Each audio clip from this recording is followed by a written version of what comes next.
Le vendredi 10 février 2023, Pierre Palmade a été impliqué dans une collision d'une gravité considérable sur une voie départementale de Seine-et-Marne. Le bilan s'est révélé dramatique, avec 4 individus en état d'urgence absolue. Une jeune femme âgée de 27 ans, enceinte, a tragiquement perdu son enfant à la suite de cet accident.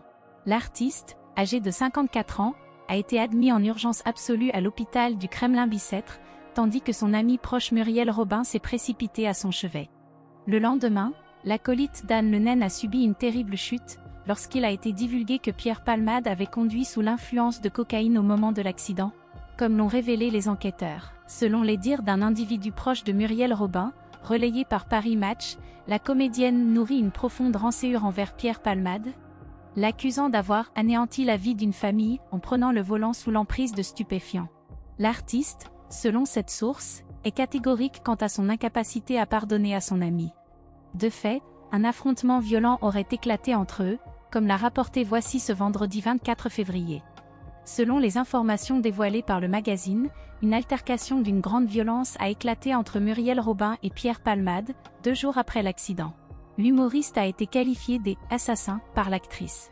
Un individu proche de Pierre Palmade a révélé à Voici que ce dernier a mal vécu cette situation, elle l'a accusé d'être un assassin. Pierre a été profondément affecté par ses propos, ce qui l'a poussé à demander à Muriel Robin de quitter sa chambre. Depuis lors, ils ne se sont plus adressé la parole. 5 jours après l'accident, Pierre Palmade a été placé en garde à vue le mercredi 15 février.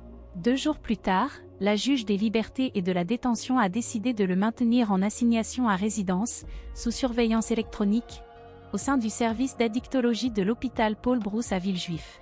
Toutefois, le parquet de Melun a interjeté appel contre cette décision.